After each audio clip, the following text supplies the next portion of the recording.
ನಾನ್ interference ಅಂದರೆ ಏನು? ಮಕ್ಕಳು ಏನೇ ಮಾಡಿ ಪರವಾಗಿಲ್ಲ ಬಿಡ್ಬೇಕಾ? ಹಸ್ಬೆಂಡ್ ಏನೇ ಮಾಡಲಿ ಬಿಡಬೇಕಾ? ನಾನು ಹೇಳ್ತಾ ಇದ್ದೀನಿ, ಅವ್ರು ಕೇಳಿಲ್ಲ, ಓಕೆ, ಬಟ್ ಒಳಗೇನೋ ಆ ಥರ ಇದೆಯಾ? ಮನಸ್ಸು ಅಕ್ಸೆಪ್ಟ್ ಮಾಡಿದ್ಯಾ? ಎಮೋಷನ್ಸ್ ಅಕ್ಸೆಪ್ಟ್ ಮಾಡಿದ್ಯಾ? ಡ್ರೀಮ್ಸಲ್ಲಿ ಅದು ಬರ್ತಾ ಇಲ್ವಾ? ಇಷ್ಟು ಡೆಪ್ತ್ ನೀನು ನೋಡಬೇಕು. ಆವಾಗ ಇವರ ಮಾಸ್ಟರ್ ಆಫ್ ನಾನ್ ಇಂಟರ್ಫಿಯರೆನ್ಸ್. ಅಷ್ಟು ಜಲ್ದಿ ಬರಲ್ಲ. ನಾನು ಒಂದು 400 years ಮಾಡಿ ಅಂದರೆ ನೀವು ಒಪ್ಕೊತೀರ. 41 ಅಂದರೆ ಓಕೆ, ಟ್ರೈ ಮಾಡ್ಬೋದಲ್ಲಿ.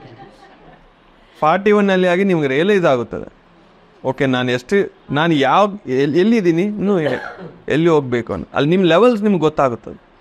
ಬರೀ ಒಂದೇ ಒಂದು ಪಾಯಿಂಟು, ನಾನ್ ಇಂಟರ್ಫಿಯರೆನ್ಸ್ ಅಷ್ಟೇ. ಅಂದರೆ ನಿಮ್ಮ ಲೈಫನ್ನು ಆ ಒಂದು ದೃಷ್ಟಿಯಲ್ಲಿ ನೋಡಿ.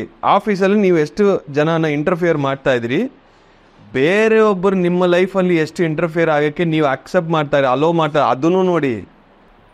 ಧ್ಯಾನ ಕೂತ್ಕೊಂಡಿದ್ರೆ ನಿಮ್ಮ ಯೋಚನೆಗಳು ನಿಮ್ಮ ಇಂಟರ್ಫಿಯರ್ ಮಾಡ್ತಾ ಇರುತ್ತೆ. ನೀವು ಇಗ್ನೋರ್ ಮಾಡ್ತಾ ಇದ್ದೀರಾ, ಅದನ್ನು ಇಟ್ಕೊಂಡು ಹೋಗ್ತಾ ಇದ್ದೀರಾ. ಇದನ್ನು ರಿಸರ್ಚ್ ಮಾಡಿ. ಒಂದೇ ಪಾಯಿಂಟ್ ಸಾಕಲ್ವಾ? ಈಗ ನೋಡಿ, ನಾನ್ ಇಂಟರ್ಫಿಯರೆನ್ಸ್, ಅದನ್ನು ಫೋಕಸ್ ಮಾಡಬೇಕು. ಒಬ್ಬರು ಬರ್ತಾರೋ ಇಂಟರ್ಫಿಯರ್ ಮಾಡ್ತಾರೆ ನಮ್ಮ ಅಫೇರ್ಸಲ್ಲಿ. ಅವಾಗ ಗಾಂಧೀಜಿ ಸ್ಟೇಟ್ಮೆಂಟ್ ಯಾವಾಗಲೂ ನನಗೆ ಜ್ಞಾಪಕ ಬರುತ್ತೆ, nobody can disturb you without your permission. ಅವ್ರು ಯಾವಾಗಲೂ ಡಿಸ್ಟರ್ಬ್ ಮಾಡ್ತಾರೆ ಸರ್. ಯಾರು ಪರ್ಮಿಷನ್ ಕೊಟ್ಟದ್ರು? ನಾವೇ. ಒಪ್ಕೊಳ್ಳೋದ ತಪ್ಪಲ್ಲ ಅವ್ರದ್ದೇ. ಅವ್ರು ಏನೇ ಮಾತಾಡಲಿ, ನನಗೆ ಒಳಗೆ ಹೋಗಿಲ್ಲ ಅಂದರೆ ಡಿಸ್ಟರ್ಬೆನ್ಸ್ ಬರುತ್ತಾ? ಯಾರು ಏನು ಮಾತಾಡಿದ್ರು ಒಳಗೆ ಒಂಚೂರು ಹೋಗ್ಬಾರ್ದು. ಈ ಒಂದು ಪಾಯಿಂಟ್ ಸಾಕು. 46 ದಿವಸ ಮಾಡಿ. ಮೇಯ್ನು ಎಲ್ಲ ಹತ್ರ ಹೋಗಿ ನಿಂತ್ಕೊಳ್ಳಿ, ಏನೋ ಮಾತಾಡಿ ಅಂತ.